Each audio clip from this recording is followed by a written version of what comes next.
Good morning and Freilich Hanukkah. Continue our journey in Hemshech Samach Vov. We're on page 17. Actually, no, bottom of page 16. Sorry. Bottom of page 16. And dedicated again to the martyrs, the Kedoshim, Hashem Yinkum Damam in Sydney, Australia, and Refuah Shlema for all those that need the healing, the injured.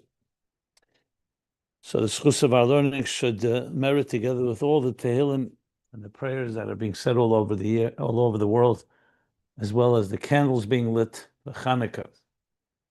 So we're in the middle of a discussion on Gan Eden. What is Gan Eden? Gan Eden, as we discussed, is actually the first location of the human race in the Bible, in the Torah.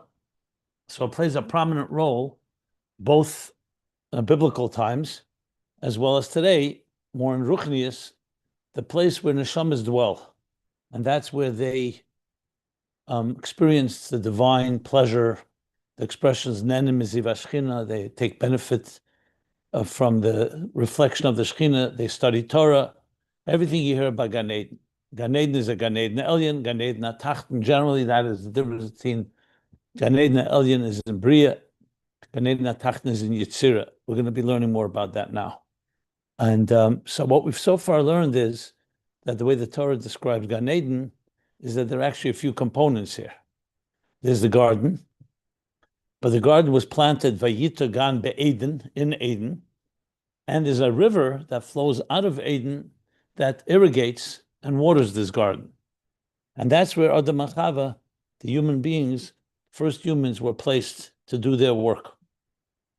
So he explained that Eden is the level of Chochma, Pnimis Chochma, that's connected to the Etzem Tainuk HaPoshet, pleasure, pure pleasure, divine pleasure, unadulterated, undefined, beyond the rational structures, something that Ayin Lo Rasa, that today, until La'asid Lavi, in the future, no human being can fathom, can really contain. It's something beyond us, but it's there. And that's Eden. From Eden flows a river. The Nar is the level of Binah that flows from Chochma. So a Nar, like we learned, is Machshava, the thought process, and Binah, the comprehension of the spark of the idea in Chochma that has within it the Tainug Atzmi that we just described, but it flows, and that's what we have access to.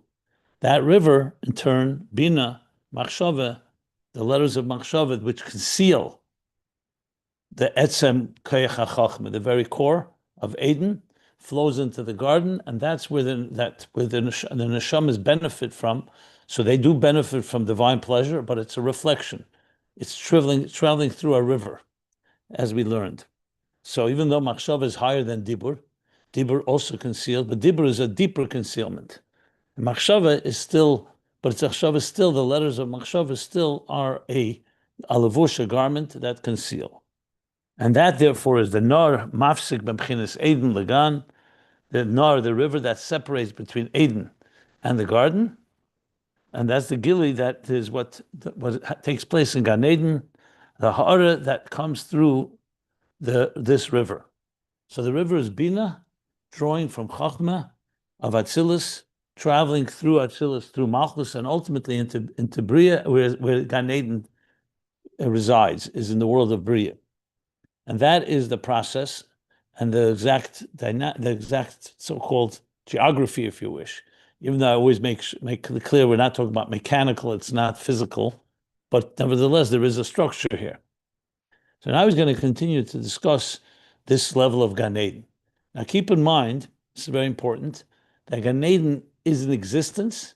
However, in each world, Gan Eden is a deeper level of divine consciousness than the regular world. So just like when God created the world, there was a whole world, entire globe, with many continents and hemispheres. And yet, Gan Eden had a special place. Just like we talk about Eretz Yisrael. The whole world is created by God, and yet the Holy Land, the Promised Land, has particular kedusha to it. So Gan Eden is a particular Gili Alakus, like we said, Vayita Hashem Elikim Gan Be'eden. So it's Hashem, Havaya, not just Elikim.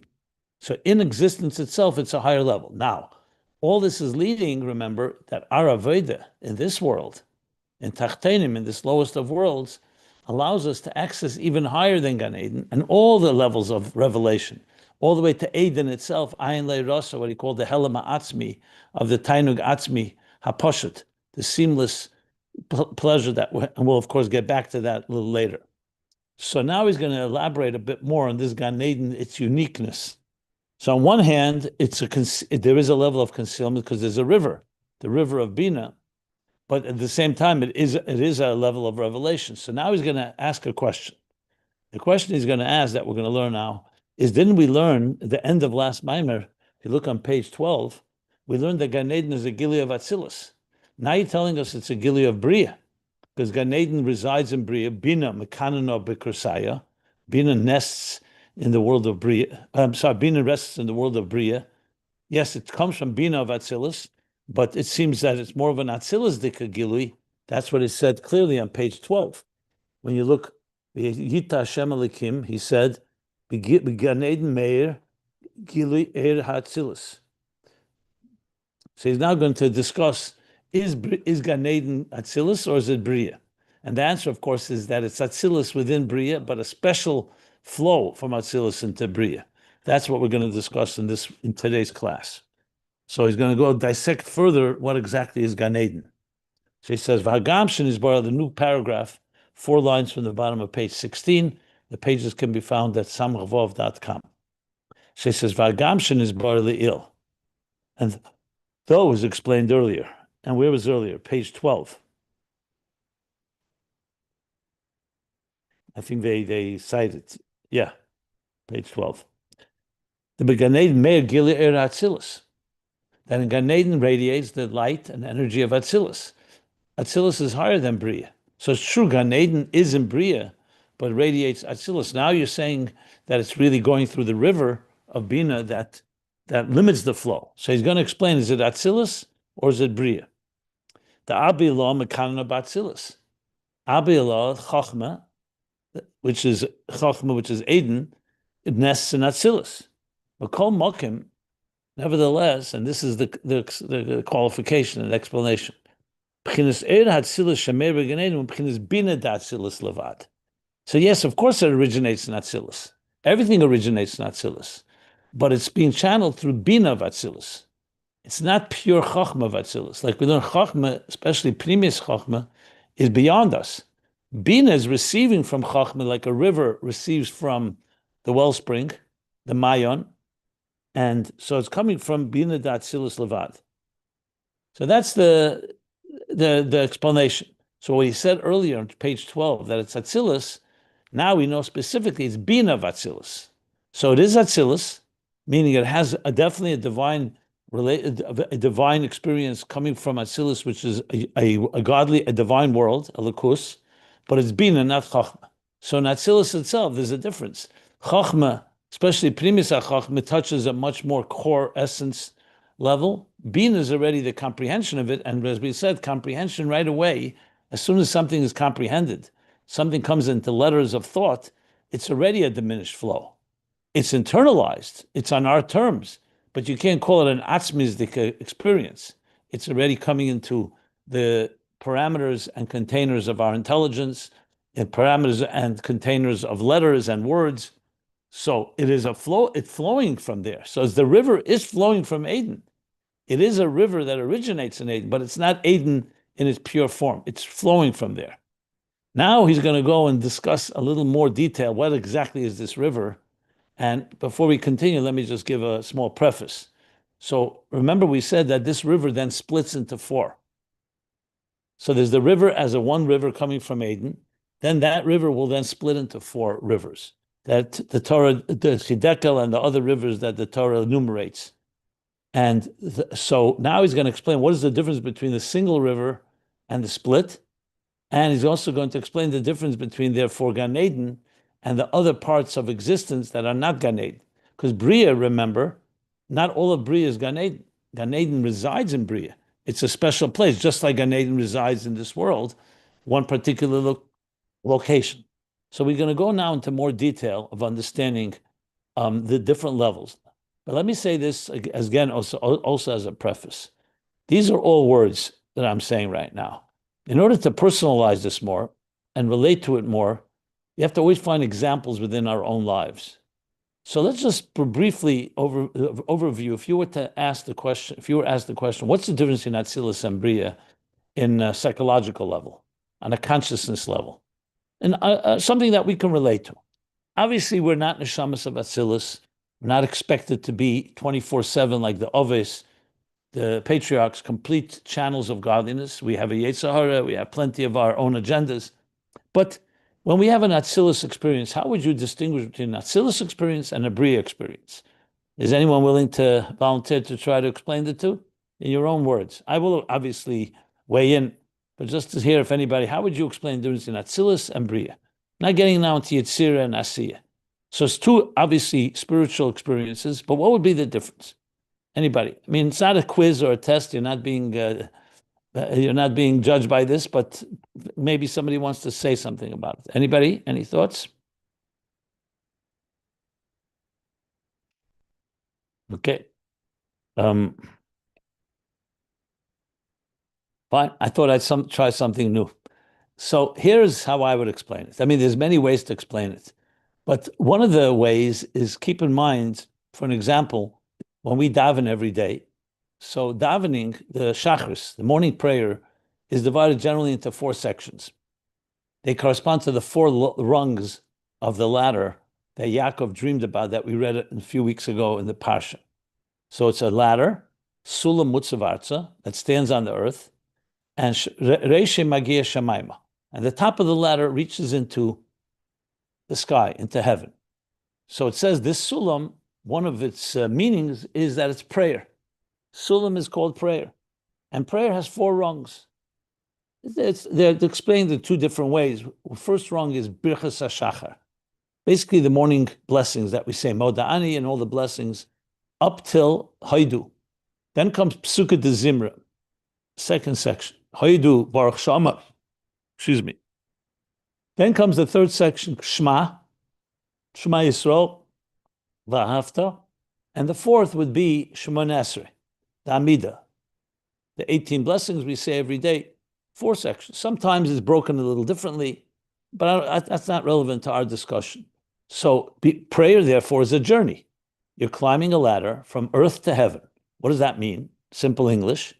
It means that we live in a mundane world, which is most of our preoccupations are in this mundane world. Our work, we have to eat and drink, take care of our bodies, pay our bills, take care of our families, health. I mean, the whole gamut of life's life of survival, basically. That's the world in which we live, a neshama beguf. But what about the soul? How much time do we have for the soul? So tefillah is meant to be a tool, if you wish, a journey into your soul. But you can't just jump into the highest levels. So there's four stages. And they actually correspond to the four worlds. Asiya, first. So the first Moida Ani, the Brichas HaShachar are all about, if you think about it, it's all about thanking God for my life, for my health, for giving me sight, for giving me intelligence. Basically, the functionality that we are alive and so on. As you climb the ladder of prayer, you start getting more, it gets more and more so-called spiritual. So the next step would be Yetzirah from Asiyah, would be also correspond to Nefesh, Ruach, Neshama, and Chaya, four levels as well. And now you're talking about things you're starting contemplating on God's greatness, how He created the world, the beauty, the majesty of the divine, and so on.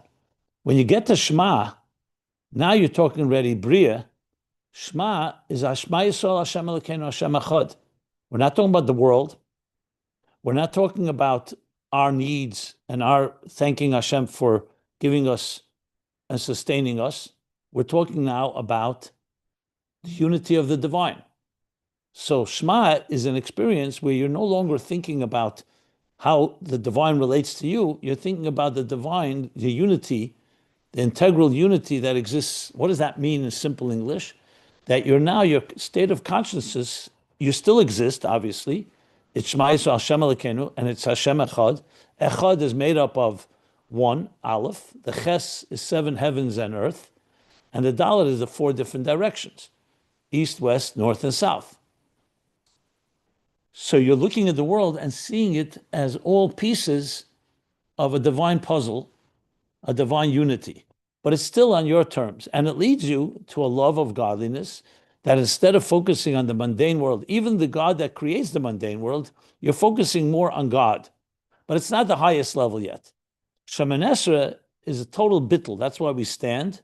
And now the focus is not the divine unity within existence, but the divine itself. So even though we do ask for our needs in Shemoneh Esrei as well, but the main focus in Shemoneh Esrei really is complete avda kamemora. It's like a servant standing before God, completely dedicated and total bittul. So what does it mean in simple English, difference between Beriyah and Atzilus? Beriyah is a yesh that's bittul hayesh, basically. Atzilus is bittul b'mitzias. Now, obviously, most of us, even bittul hayesh doesn't come easily. But relatively speaking, bittul hayesh means you exist, but you recognize my entire existence is to serve God. Bittul mitzias is that even the you don't really feel much.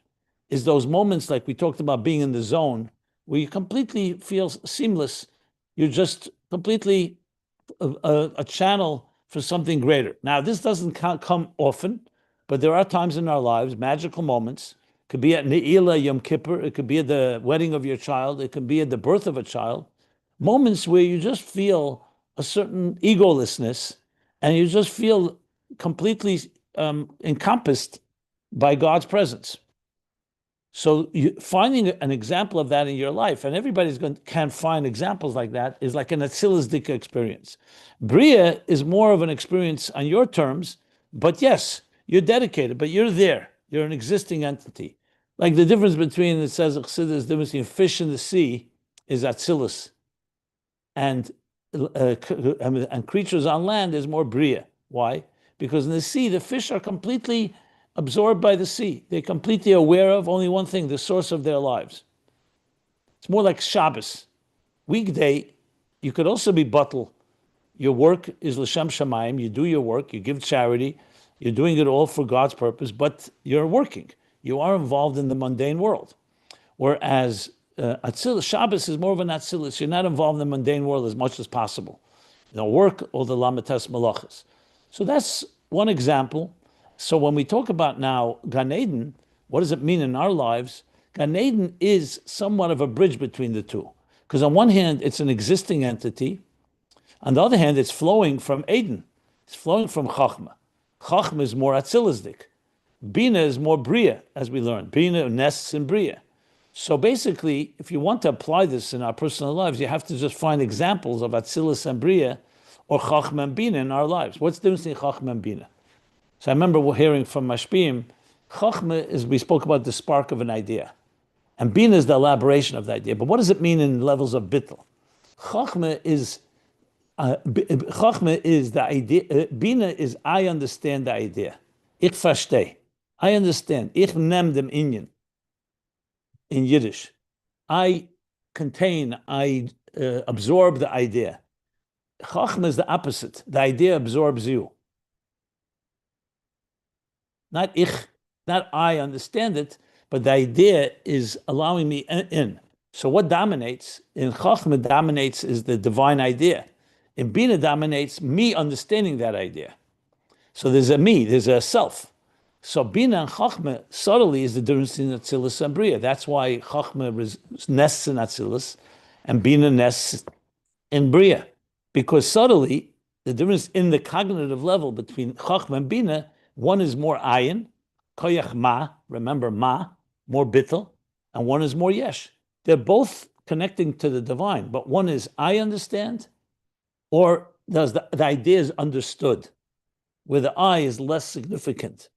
So it's the difference between, as again, you are appreciating it, or the thing is so consuming you and completely absorbing you instead of you absorbing it, so to speak. So that would be an example. And again, we can find examples of that when we talk about being in the zone. Times where you're so absorbed in something, like you're reading a book or listening to music. You don't even realize that there's a you and the music. You become so absorbed, you become elevated in it. And afterwards, someone said, "Where were you?" You would say, "I was in a different time and place." Once you can describe it, like we said, oisius, once you have letters and words to describe it, it's already an experience that is some duality going on, the subject and the object. I just experienced something, but when you're mesmerized or completely absorbed with, let's say, as I said, reading something, you don't even realize you're turning pages. You don't even realize you're listening to music. You just become so transported to another place, captivated. So that's another example between Chochma and Binah, and ultimately between Atzilus and Beriyah.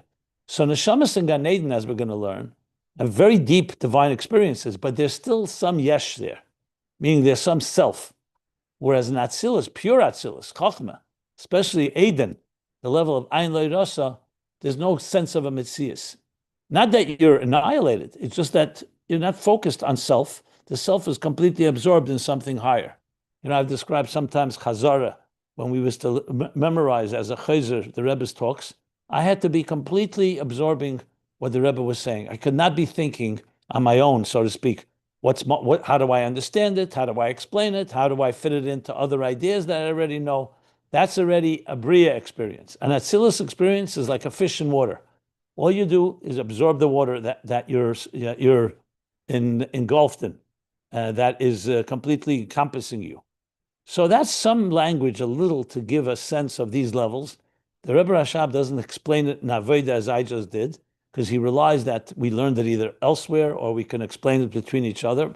But I just felt it would be helpful to understand what we're talking about. So Neshamas and Gan Eden, remember, don't have bodies. So they're not encumbered by health issues, by all the bodily matters of this world, corruption, pollution, everything we encounter. So obviously, a neshama on its own is going to have a much more divine experience than a neshama in a guf. That's Gan Eden. But Atzilus is even deeper than that. Atzilus is the bittul mitzvahs that I just described, where there's not even a sense of self. Now, there are many other explanations in Atzilus and Beriyah. I just gave one or two here, just to be able to give you something to hold on to as we learn this, as we go deeper into this. So now, going back to the beginning, I'm going back to the beginning of the paragraph. So let's just go back again. So he says, so even though we learned that Gan Eden is Atzilus, is a Gilead of Atzilus, but it's Atzilus through the lens of Beriyah, of Binah. Binah da Atzilus levad. And now he's going to go explain this a little more. By introduction will help us understand the next section well. But let me stop if anybody wants to ask anything about what I've said so far, what we've learned so far.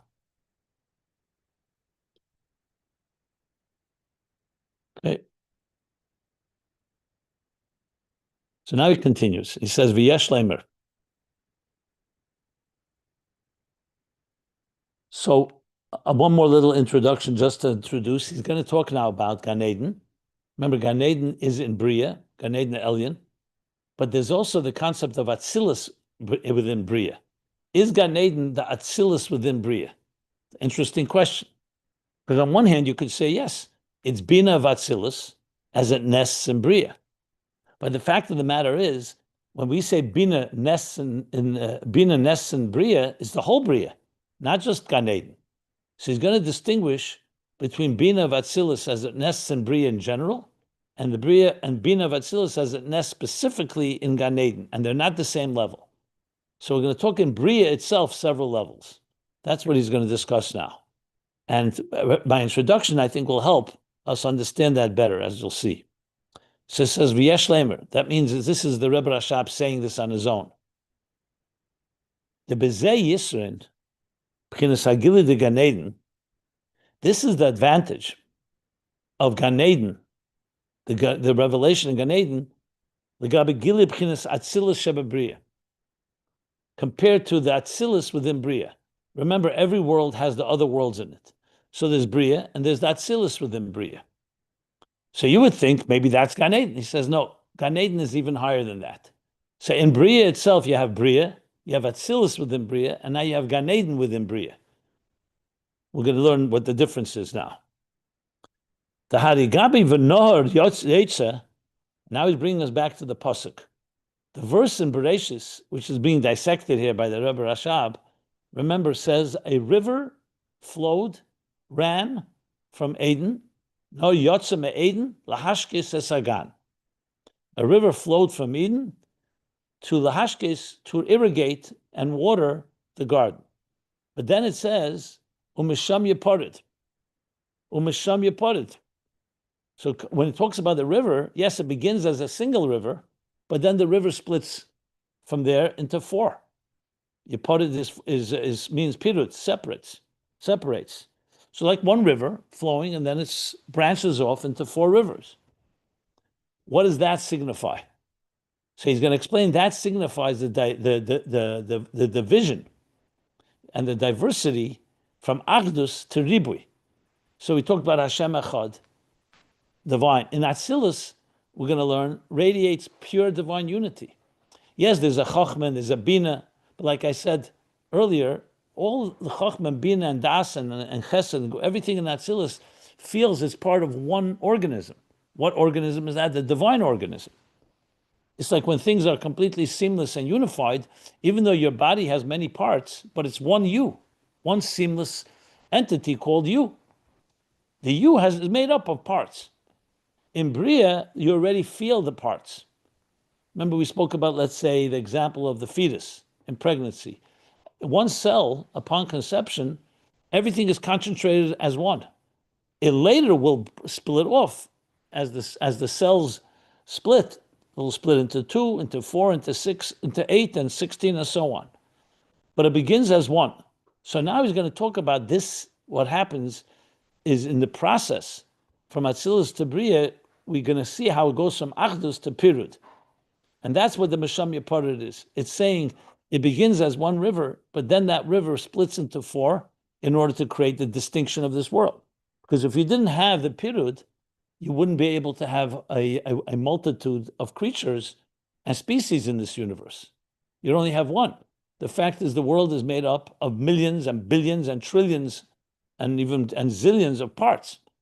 So that is a result of the tzimtzumim that take the oneness and then like branch it off into parts. They're still connected, as we're going to learn.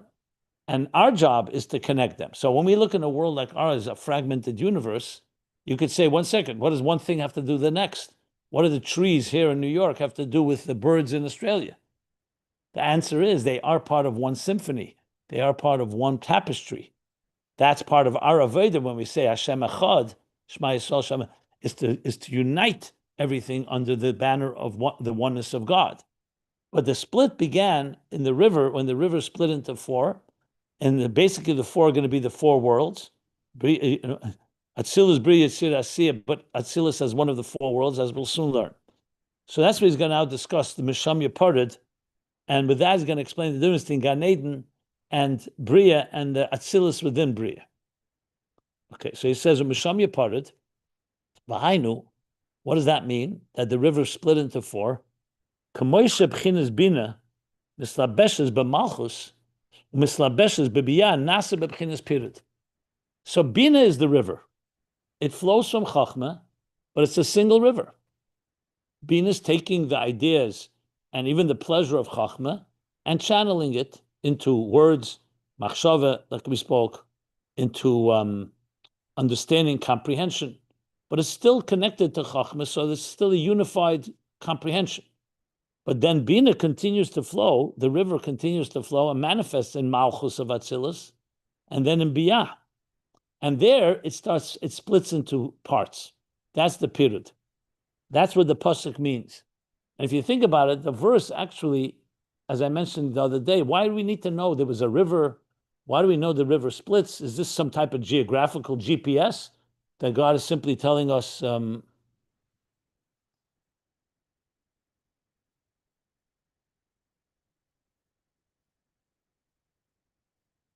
That God is simply telling us the geography of Gan Eden? No, it's telling us the dynamics of creation, how it originates as a singular flow, and then starts splitting into parts. Okay. So that's what he just said here. Let me stop again if anybody wants to ask anything. He's going to explain this further. Obviously, we're not finished. It's the middle of a bit, but just in case anyone has any questions. I just want to say, it seems like they're all trolling. I mean, it's not a gay. I think the Rebbe is trying to give us some ushers to make us understand it. Tell me if I'm wrong, please. What do you mean by a muscle? Like if he says this energy goes into this energy, but if you have an idea, I mean, he's calling them rivers, and he's calling them this, and he's calling them that. The It Torah makes calls sense it to a me. river. There was Yeah, the Euphrates River is an actual river in Iraq.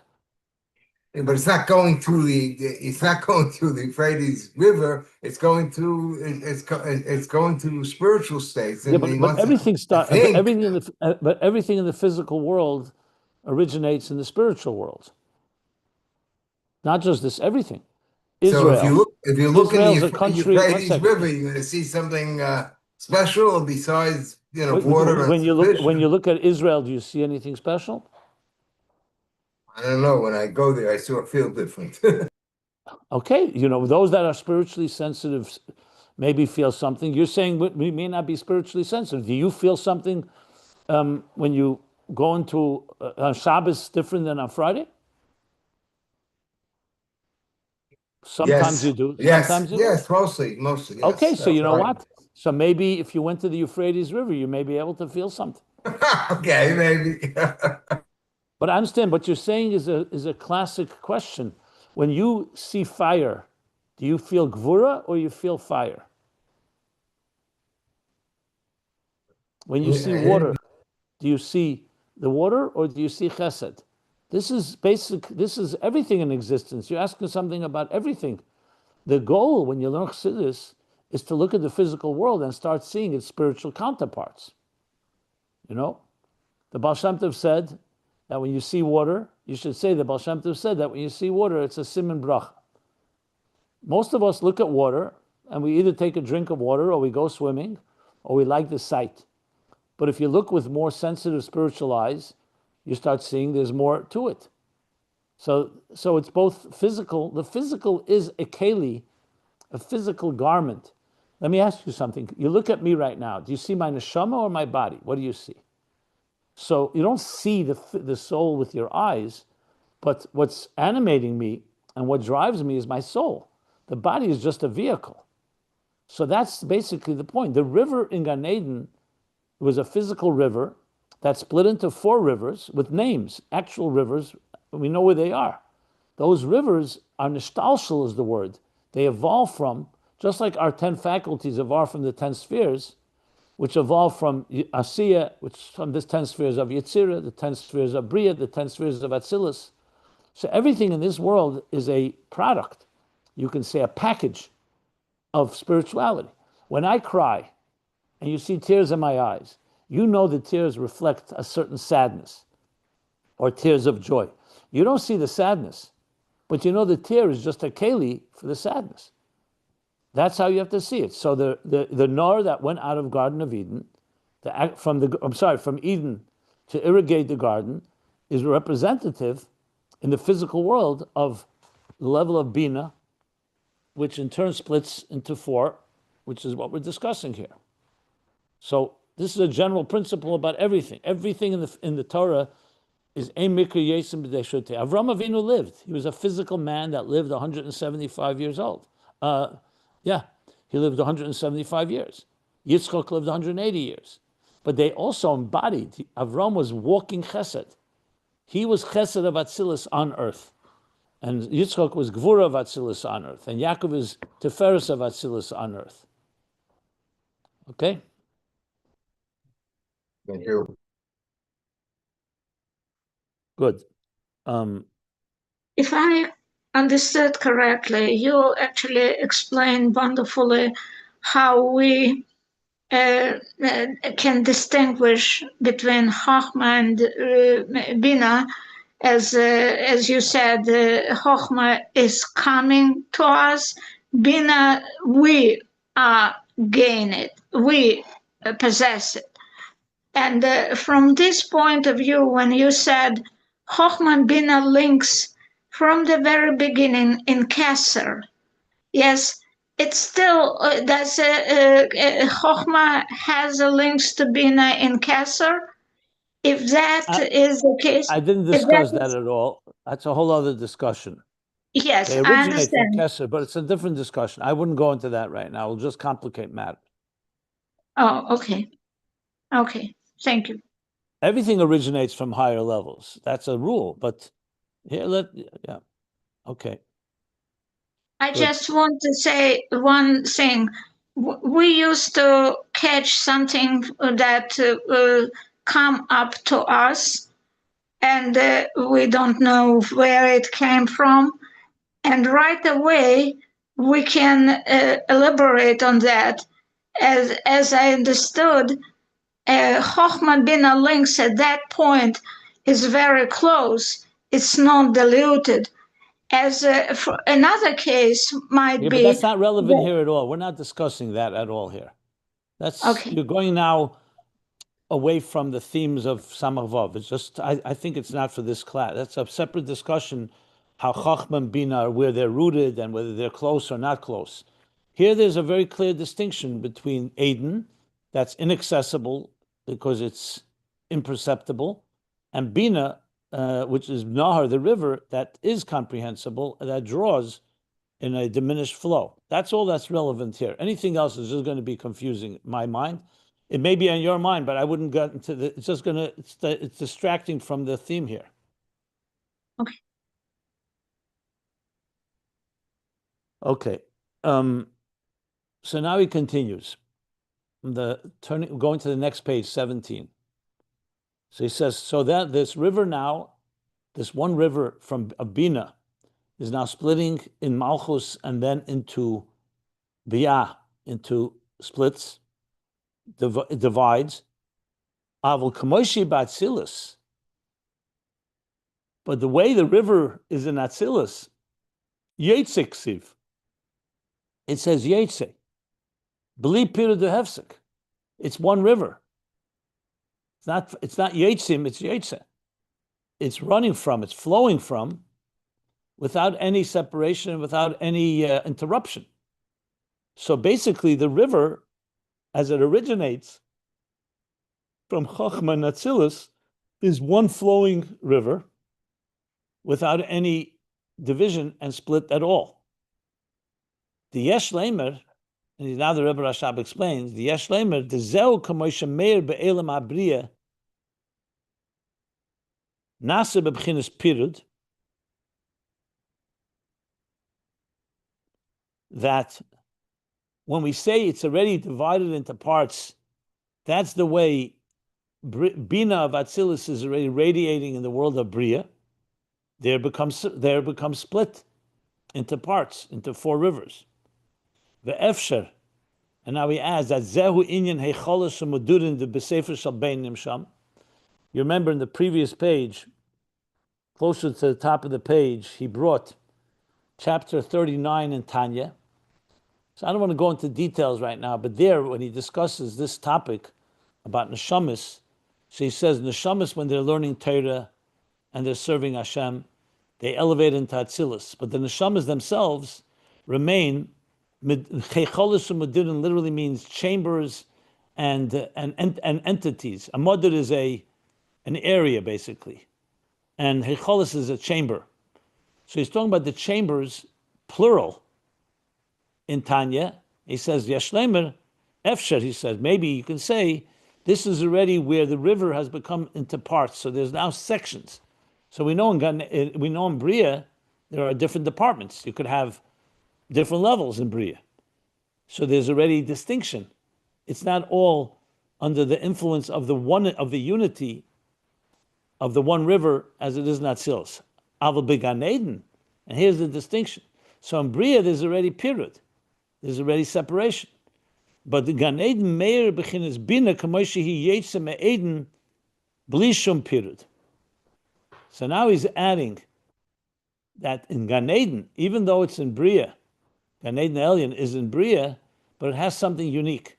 It's still under the influence of the unity of Bina, the way it exited flowing from Eden. So basically, Binah coming from Chochma of Atzilus radiates in Gan Eden in Beriyah. Whereas the rest of the world of Beriyah, what dominates there is already the division as the river divides into parts. So therefore, going back to the qualification he began in the beginning of the paragraph, he asked, isn't Gan Eden the Gilui of Atzilus? So why are you telling me it's the Gilui of Beriyah, of Binah? So he says, because Binah of Atzilus flows into Beriyah, and that's its uniqueness. It's higher than Atzilus Sheba Beriyah. It's not just Atzilus going into Beriyah, where there's already the Yiparid, the separation, and the division, and the interruption, so to speak. Here, it's still all part of that one river. It's still a river. It's still diminished. It's not Chochma itself. It's not Eden itself, but it's still mass. But it's, on the other hand, it still has the element of a unity, that sense. So Gan Eden feels more unity than the rest of Beriyah, basically. But it's a unity that's already on a lower level than the pure unity of Chochma on its own.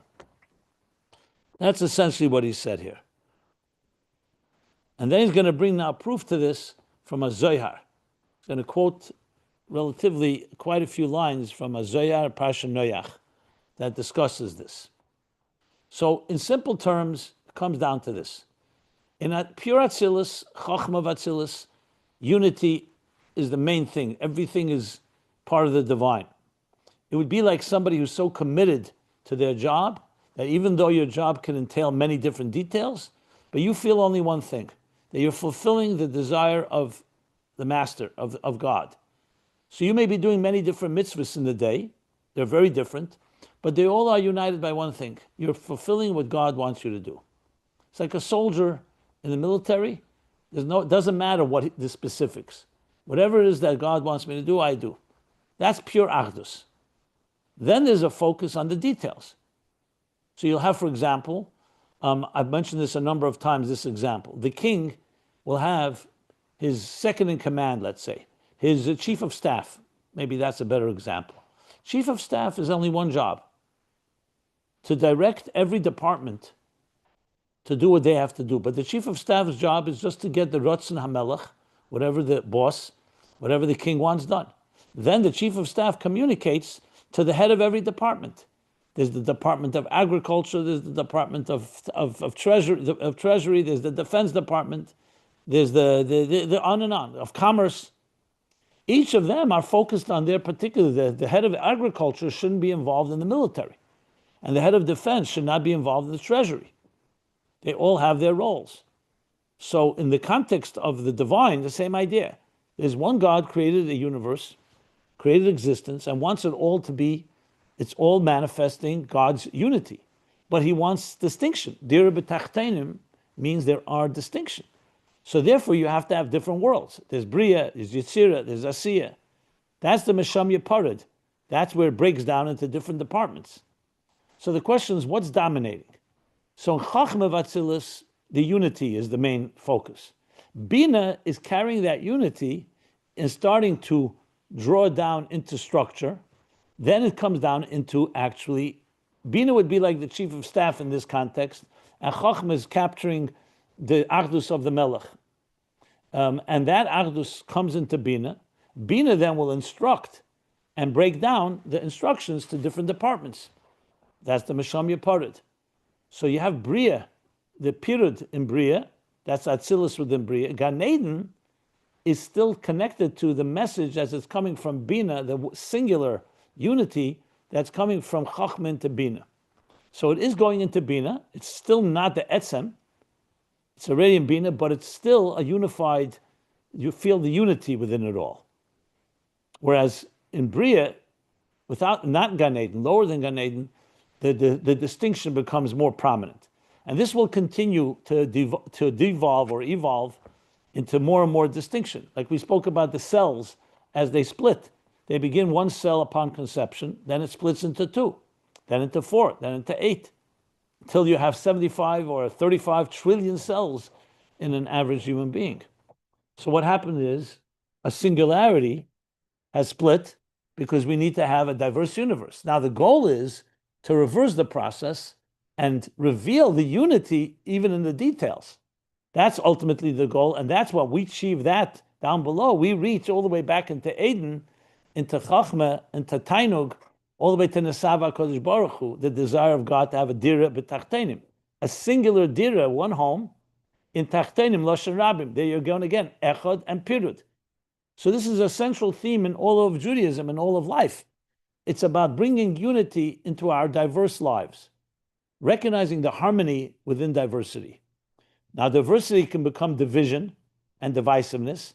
Divisiveness can lead to conflict, to war, and to all the inhumanity that human beings unfortunately can perpetrate on each other. But the goal, obviously, is that the diversity should lead us back to the unity. And that's the dynamics that we're discussing right now. So Gan Eden is some type of in-between. Gan Eden senses the unity, but it's already sensing it. There is an experience of it. So it's not yet divided. That's why the river that flows, that singular river that flows into the Garden of Eden, then comes the next step where it starts breaking into details or into the different rivers. That's essentially what he's saying here. Okay, before I continue with the Zohar, let me stop for questions.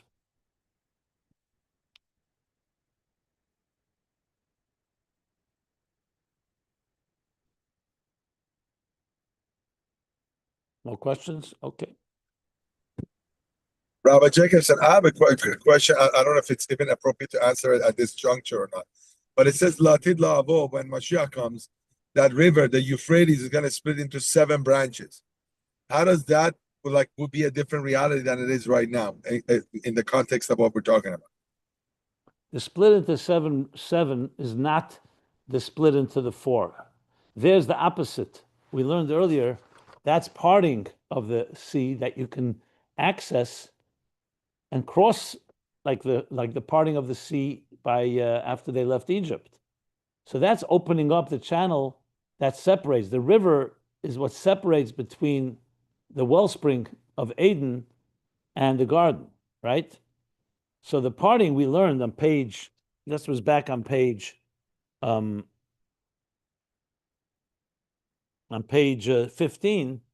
that parting is actually opening up the river. It's eliminating it. The 7 is just 7 paths that you walk through it, but it's not about the diversity. Here we're talking about the creation process, that the river flows, then the river breaks into 4. And right now, then the process backwards is when we start getting back to that singular river, how do we get from Binah back to Chochma? So you need to part the sea, or the river, I should say. And that's what will happen in the future, Lavi. The 7 are just 7 pathways that you travel back in. It's not connected to this diversity necessarily. Maybe 7 meters is part Maybe of the. there's explanations. There's explanations what the 7 represents, but I'm trying to say it's not the same significance. Here you're talking about the opposites. From a single, you're getting into many.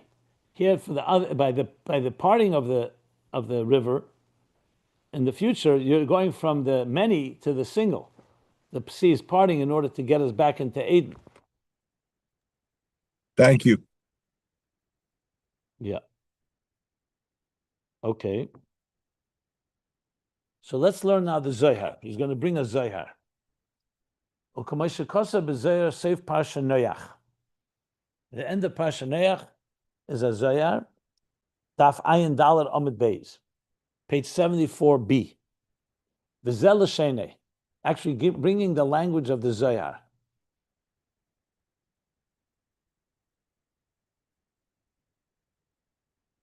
Now the Zohar is very Kabbalistic, so I'm going to go slowly to translate it. It's also in Aramaic, but the Zohar is going to help support the idea that the Rebbe Rashab just laid out about the one river splitting and so on. And it's also going to bring the different spiritual levels that this corresponds to. So he says, V'itema, and V'itema is like a question. And if you wonder, if you want to know, V'oksiv, V'nor Yetze, doesn't it say that the river flows or the river runs, Umisham Yipored? So we see from that it splits. So the Zohar says the mashma If you look in the footnote, the word mashma is not in Zayar. That's a sofa. The Rebbe Rashab, quoting the Samach Tzedek, is adding pshat in the Zayar.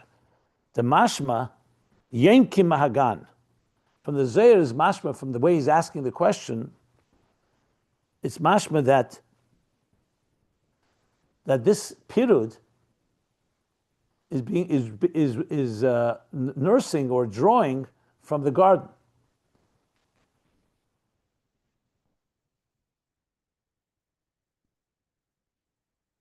One second.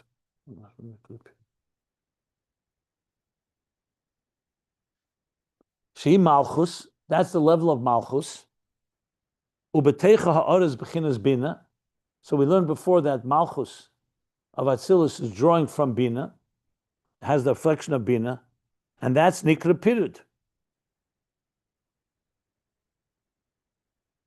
And that's a level that's a level of separation.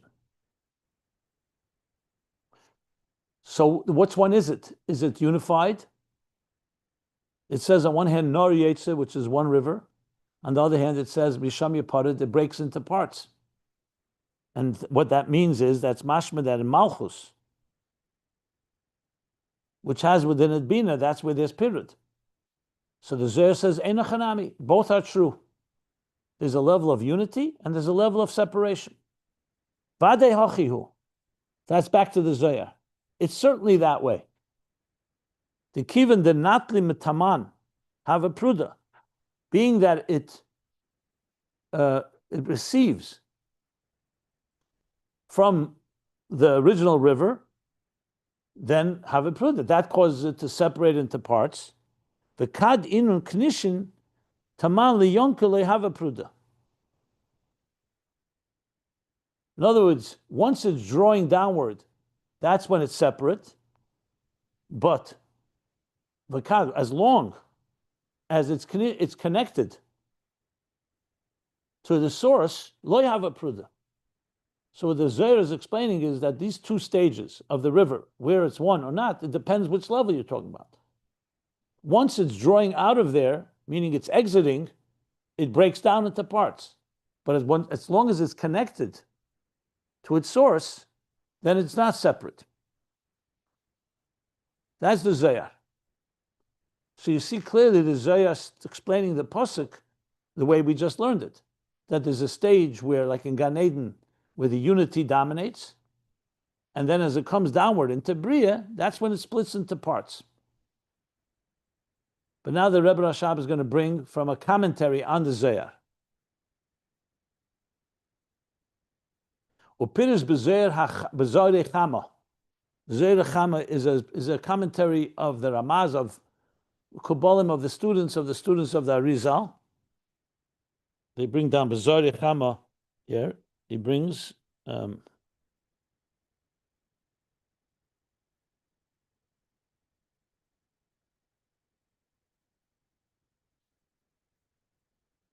the question now, this period, is it 4 different levels in Kedusha, or is it talking about Klippa?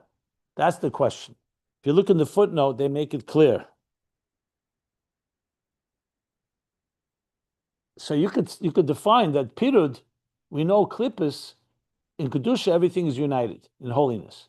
Klippas are separate, everyone has their own agenda. But he's going to say in the Zohar Chama, no, in Kedusha too, you also have period. That's what the Zohar Chama, the Koyal Dalad Machne Shechina, that these 4 rivers refer to the 4 camps of the Shechina. So in Kabbalah and in Midrashim as well, it talks about the 4 camps. So this is in Kedusha itself, 4 different camps. Like when you say the camp Machne Michal, the camp of Michal, there's a camp of Gavriel, the camp of Raphael. It's like the Dalad, the 4 faces of the Merkava. It's 4 dimensions in holiness. The Ina period ain't a period legamri chaz v'shalom. We're not talking about complete divisiveness. That's in Klippa where it defies God. That's a period when we talk about sinas chinam, for example, baseless hatred, or just divisiveness. That's not what we're discussing here in the period. Here we're talking about the period as diversity. The difference between chesed and gvura is period. That's not necessarily a negative thing. It's part of the structure. Ki'im al derech v'kamfeim predis. But it's like when it talks about the cherubs, the kruvim, on top of the Aron, so it says kamfedim predis. Their wings split. Predis means what? That they went in two different directions. It's like the wings of a bird, or in this case, the wings of these cherubs that go in two different directions. It says predis, but like he says, Shem Bechinas Ava v'Yira b'Slavos. The two wings refer to love and reverence, Ava and Yira, b'Slavos, with passion, u'mecholoke zumizu, and they're distinguished one from the other. But that distinction is not a negative thing. It's two different ways of avodah, Chesed, Ava, and Yira. So you save the lesson with Kamfei and Predis, like he says from the Pasuk, Yecheskel. There he's talking about actually the Makava, the vision of Yecheskel. He sees the wings of the angels and sees them spread and separate. So their separation is not a negative. It's not the Chaz V'Sholom, like he says, Pirud Legamri. It's two different ways of serving Hashem. It's like Beis Shammai, Gvura, Beis Hillel, Chesed, Avram, Chesed, Yitzchak, Gvura. That type of diversity, Pirud, is in Kedusha, is in holiness. Like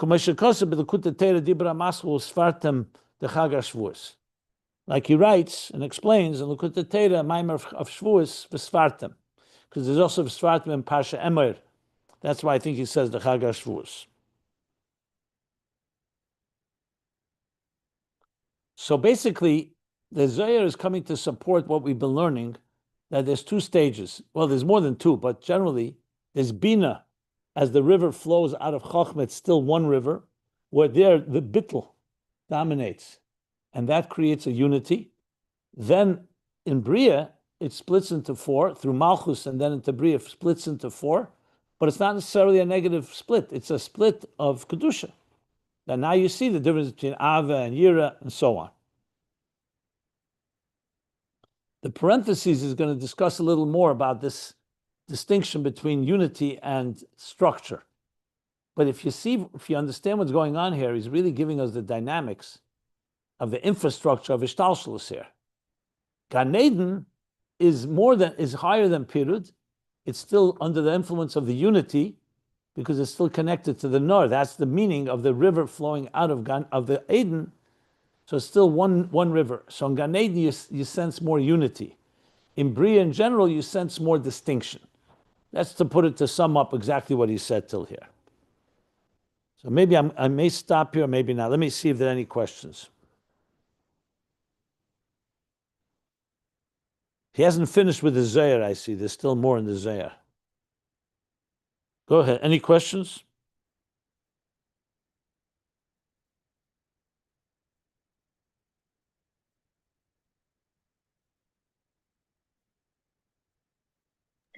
Though all the distinction in holiness are still holy, but are they diminishing the revelation by separate spreading? Because I'm not sure what you're asking. What's your question? I assume that when the unity is complete, close to Achdus, the energy flow is stronger than when it's split. It's higher level. Yeah, it's a higher level. Then it comes down as it breaks down into parts. Yeah. Equal splitting, equal diminishing. Yeah. Or splitting happens due to diminishing. Yes.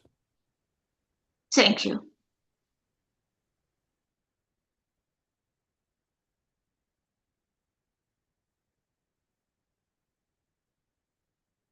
So I'll just add one more thing, the parentheses. The Ayin Sham, and look there, I believe that's either in the Likutei Torah. I don't think it's the Zarei Chama.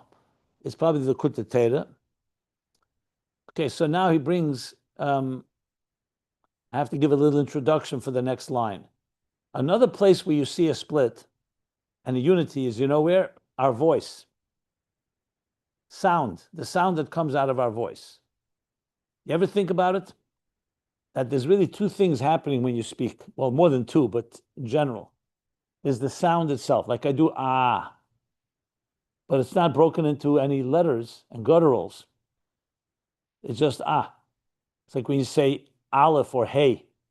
They don't have any substance. It's just one flow of sound. If a person doesn't have that, they won't be able to speak. On the other hand, if I just said ah, you wouldn't understand anything I'm saying. So speech, by definition, has two aspects to it. There's the singular sound, and then there's the inflections and the distinctions that happen through the letters.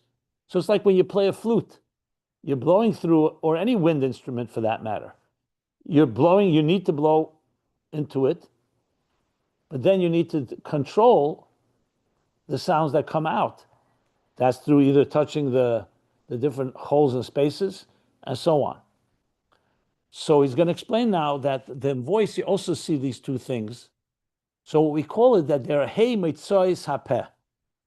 They're basically 5 gutturals. They're 5 different, you call it, within the instrument of the mouth, we have 5 different aspects that control the sound. They are called the sounds that the lips, sfasayim. The second is the tongue, the throat, the upper palate, and what am I missing? I said the lips, the throat, the upper palate, the tongue. Teeth. The what? Is it teeth? The teeth. Teeth, yeah. The teeth, yes, correct. The teeth, yeah. And it actually tells us which letters in Hebrew use which points. For example, I think he brings here gichak. Let me see, gichak. Shemachayach, that's the palate. So when you say a gimel, you need the palate. A yud, a chaf, and a kuf are all palate related. There's the acheh, aleph, ches, hey, ayin, is the throat. So all the 22 letters of the Hebrew alphabet break into different groups that use different parts. Now we need, obviously, for many words, we need all of them. But primarily, for example, if God forbid somebody has some defect in their lips, it's going to affect certain pronunciation of certain letters. So in Kabbalah, Atzilus talks a lot about this, that this is yet another example of Achdus coming into Pirud. The koil, the general koil poshet is called, a simple seamless sound. And then there's the sound as it takes on the shape of each of the particular letters. Now, when we learn to speak, when I'm speaking right now, I'm doing all of it together. That's one of the miracles of speech, that we're not even trained. We just learn to speak, and we learn to be able to articulate letters and words. But what you're really doing, you're playing an instrument here. And that's, so he says, now let's read inside. V'ayin sham, I think it's L'kutei Torah. D'zeu dafke badal mitzois. This distinction of the wings that spread in the context of speech, that's only in 4 of the 5 gutturals, 5 different ways of expressing. Aval b'motzei gichak, motzei is hey mitzois hapeh, the 5 different ways we speak. When it comes to gichak shemachayach, the chayach is the palate. B'chinas chochma, that's the level of chochma. Shezo b'chinas upneim she'enim predis. So 4 of them are connected to separate. But gichak, gimel, yud, chav, kuf, which comes from chochma. Remember, chochma is Eden, higher than distinction. There's no division. There is talking about pneim she'enim predis. The wings separate, but the face of the cherub, of the angel, is a singular face. It's the wings that separate. The wings are already a lower level. They're connected more to Binah and to Zah and the Midas. The face, which is Chochma, there's only one face. Yes, a face has parts to it, but it's a oneness that dominates. So he's just adding another example from there about the difference between where it's unified and where it breaks down into parts. Just want to see to where the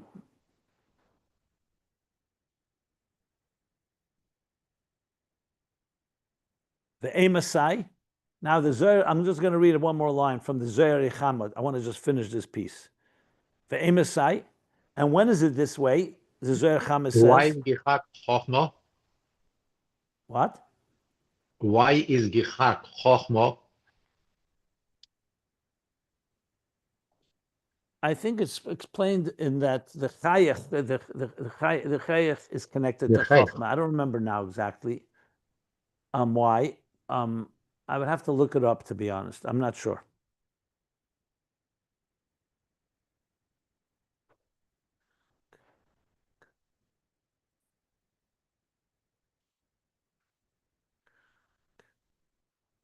I'll look it up. I'll let you know.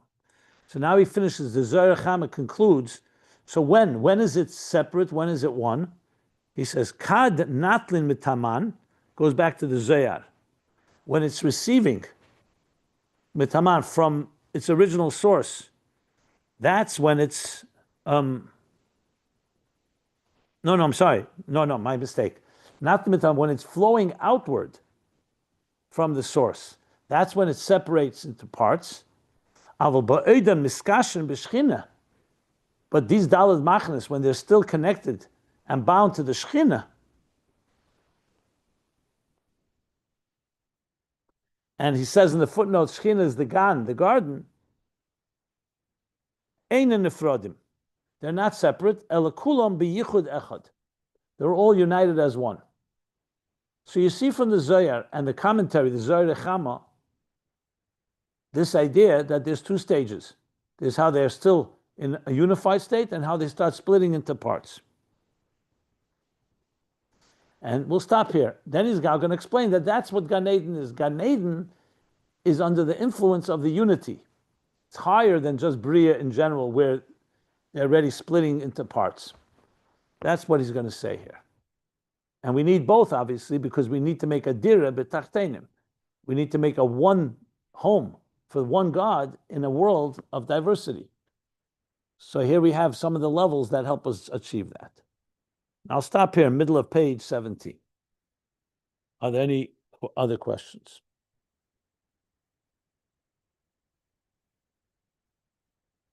So I'm glad we got through this, a little dense because it's new ideas, but they're pretty comprehensible once you understand what he's trying to say.